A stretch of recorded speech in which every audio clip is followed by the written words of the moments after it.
it's Diane at Minerva. I hope you're all having a fabulous week, and today I'm going to share with you a make for this beautiful McCall's pattern, and it's a blouse, and as you can see it has a really lovely shape.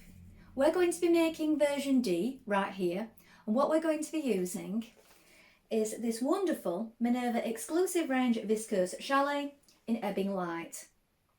Now, as you can see, it has wonderful shades of blue, aqua, pink, white, and they're all on this deep black background, and it really does make it look like lights on a night sky. Now, should you wish to sew along with me today, everything you require for this garment will be tagged below. So you will require the pattern, the fabric, and a matching thread. Now, always wash and prepare your fabric before you begin, and this ensures that any shrinkage occurs now and not later on.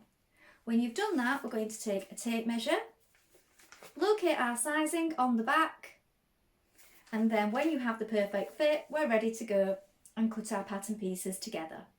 Let's do that now. So here are our pattern pieces. So I'll go through these pieces first because these require interfacing. So here we have the sleeve band for D. You're going to cut 2 in fabric and 2 in interfacing. This is your straight grain. You have a fold line in the middle. Mark your notches and circles. Here we have the lower side back for A, B, C and D. You're going to cut 4 in fabric, 2 in interfacing. This is your grain line. Mark your notches. This is the lower front for A, B, C and D. This time you're going to cut 4 in fabric, 2 in interfacing. Note your markings. Lower back, A, B, C and D. Again, we're going to cut 2 on the fold this time. So 2 on the fold in fabric and 1 on the fold in interfacing. Make a note of your markings. This is the lower side front for A, B, C and D. You're going to cut 4 in fabric and 2 in interfacing. This is your straight grain. Note your circles and notches. Here we have your yoke for A, B, C and D. You're going to cut 2 in fabric on the fold. Here we have the upper back. You're going to cut 1 in fabric on the fold. The sleeve for D, you're going to cut 2. And here are your markings and your circles. So I have mine folded, but you do cut it flat like that. This is the grain line. This is the upper front. This is the grain line for this one, and you're going to cut 2 pieces. Make a note of these circles here, and also your notches. Here is your band and tie for version D.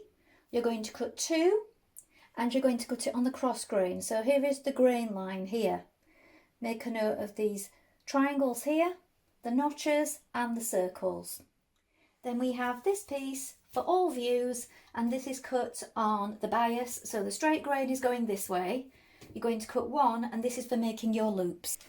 Now you're ready to begin making your blouse. So first of all, you want to wind half of your thread onto your machine spool, and when you've done that, check your machine needle is sharp. Now I'm using a universal, a standard size needle 70 today for this viscose chalet. You may wish to test this on a piece of scrap fabric. When you've done that, we're going to take our upper front pieces, so that's this one, and we're going to do gathering stitches, so a line of gathering stitches. Set your machine to a long straight stitch, and we're going to gather between the circle here and the circle here at the top, and also at the bottom. Let's do that now. Now you'll often find it works best if you do 2 rows of gathering stitches.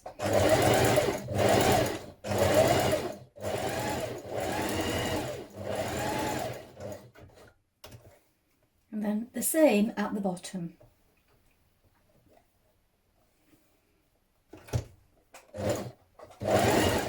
Now take your upper back piece and do a line of gathering stitching on the top and the bottom between the circles. So now you're going to pin one of your yoke sections, so we have 2 yoke sections for the top like this, to your upper back section where you've just made your gathering stitches. So line up your notches here and here, and also the notches here and here on the back piece and the yoke piece. And then now between that we can pull on our gathering stitches like this. When you're happy that it's all neat and even at this point, we're going to stitch this seam with a 1.5 centimetre seam allowance. Press up the seam towards your yoke once you have done this, and then take your yoke facing, and you're going to press back the 1.5 centimetre seam allowance here at the shoulder point on both sides. When you've done that, we're going to stitch this to the bottom of the other yoke like this. So we have right side facing wrong side. Then when that's turned up, look, so take your piece, place it like this, right side facing wrong side, and we're going to stitch that in position here, matching your notches and your centre points. Stitch that in place now. Pin your upper front pieces to your back yoke, and you're going to match the points here and here between the gathering stitches. Pull up your gathering stitches, and then when we have this in place and your gathers are even, we're going to stitch that shoulder seam there with a 1.5 centimetre seam allowance.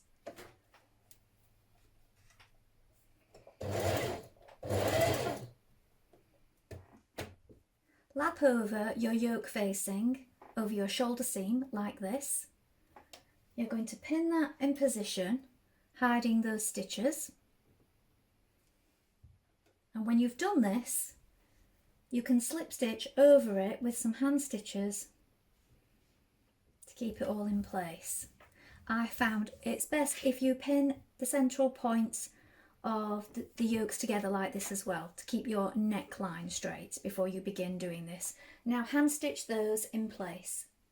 Now you're going to stay stitch your neck edge between your notches, so you have notches down towards the bottom of your front top piece like here. So we're going to start here at this notch, back tack to begin, and 1.3 centimetres away from the raw edge you'll stay stitching around the neck to reinforce it. Now on your collar band, if you're making D, on this point here where we have this tie part that curves round, just here on these edges, just inside the seam line, we're going to stitch along here to this circle and then up. So then down here and round this corner and along here. So we're doing lines of reinforcement stitching. This is just to keep it secure. So we're going to do this now. Now stitch the centre back seam of the collar band together, matching your notches here.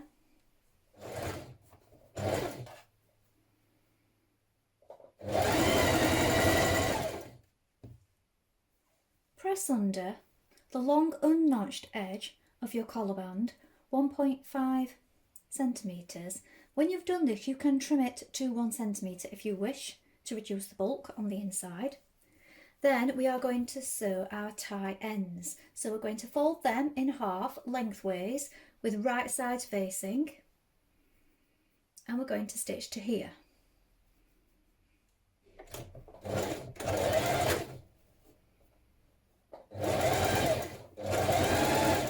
Pin your band to your neckline, right sides facing, matching your notches at the centre front, and also with the centre back neck, your join here of your band, so your seam join.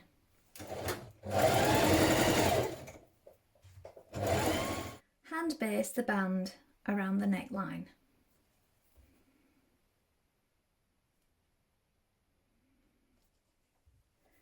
Now press back your band at the roll line all the way around like this.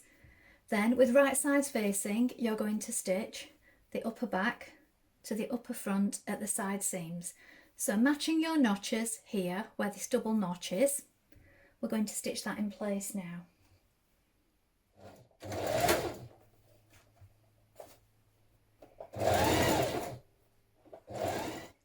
Now you're going to pin your uninterfaced lower side front and side front together.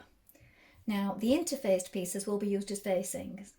So we have two notches here and here and here and here. So these are matching. So it's pieces 5 and 6. Match your notches first of all at this point. And then when you've pinned those, you can pin it the rest of the way down. Stitch them in place. Pin uninterfaced lower back to lower side back, again matching your notches, and stitch in place. Now stitch your back pieces to your front pieces at the side seams, matching the double notches here. Now to create your loop, there are two ways you can do it. You can fold it right sides facing and stitch down the length of it, 6mm seam, get a bodkin or a large darning needle and secure thread on one end and then push it through to the right side. Or you can do what I'm doing, and that's to fold in both edges and stitch down one side. So it's up to you which method you use. Once you've cut your loops into 5.7cm sections, pin them down the right front at the points marked on the pattern, then stitch them in place. Press under 1.5cm the top edge of your interfaced bottom panels like this, and then you're going to pin the uninterfaced section to the top. So place it on top of it like this. You've got your buttons loops going here down this side. So pin it in position first of all. Make sure it's all lined up. Now you're going to stitch down this side and along the bottom and up the other side of the front. Leave this top free.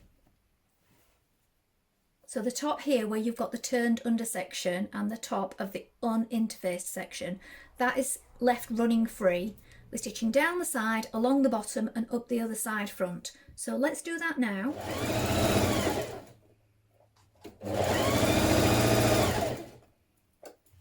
Now it does help if you make sure you get all your seams lined up with the interfaced pieces and the uninterfaced pieces at the bottom. Now turn your bottom pieces through. You can trim away the excess, and when you've done that you're going to push the seam towards the facing at the bottom and you're going to understitch. So that's a line of stitching just next to the seam here, and the seam is towards the facing here, which will be on the inside, and you're stitching on this side so it's on the facing just a few millimetres away from the edge. Pin your bottom to your top, adjusting your gathers as you go, so you have your front gathers and your central back gathers here. Let the remaining face piece hang free as you do this, because we're going to be stitching that on after. When you have it all pinned in place, we're going to stitch that to the top piece now.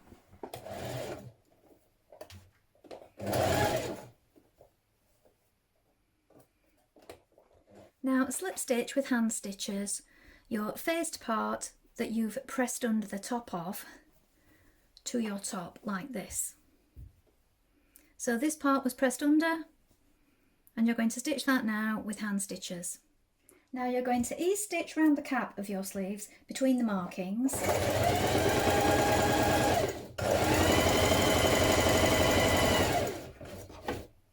Do that on both sleeves. And when you've done that, we're going to do 2 lines of gathering stitches again, but this time on the bottom of your sleeve between the markings here and here. Next, stitch your sleeve seam matching your notches and edge finish your raw edge. Now pull your gathering stitches on the bottom of your sleeve, match the centre point here and the seam here, pull them so that they're even. Then when you're happy with your gathers, you're going to stitch this to the sleeve band.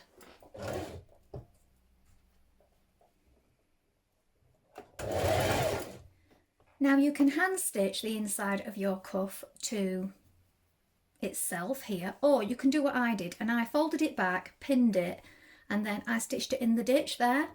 So you may want to do it like this.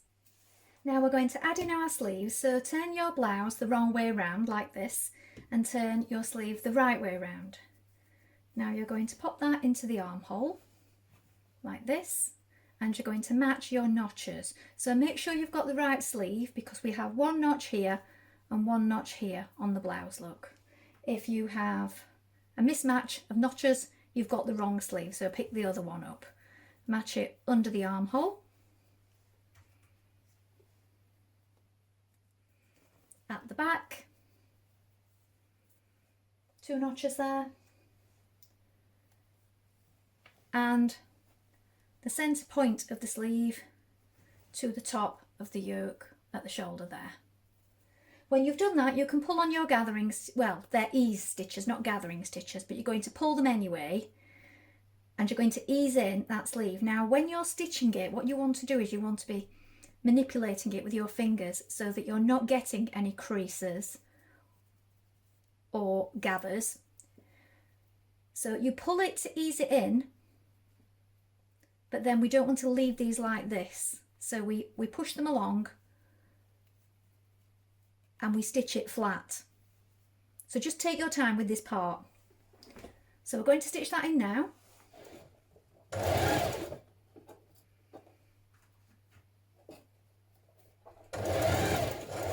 At this point, you're going to sew on your buttons.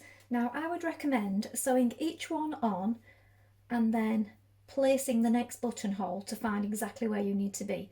If you do it this way, that ensures that you won't get any that are sort of stretched out of position like this.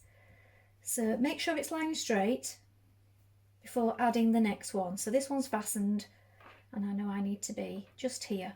You can mark them first, but then I find it's better to do it like this.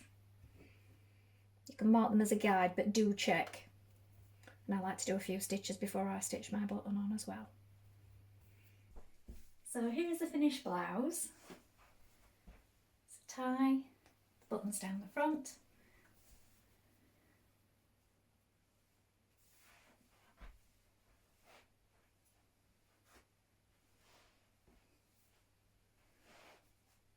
It's got a nice shape to it. I like how this bottom part is all lined as well. It gives it a really nice finish at the bottom. Well, I hope you've enjoyed sewing along with me today. Have you made this pattern before? Please let us know in the comments below, along with any photographs. We always love to see what you've been making. I think this is a really pretty top, and there are lots of variations that you can have a go at. Why not try a satin or a cotton next time, or maybe another one of our viscose challis fabrics. You can also take a look at the Minerva Craft Club to get 10% off all your orders for a whole year. And why not also create a free account with us and join in our wonderful worldwide sewing community. I hope to be back soon with another sew along for you. If you like what I'm wearing today, this is another one of our exclusive fabrics. And I will link the pattern and the fabric below in case you're interested in making this in future. Thank you so much for watching today. Bye for now.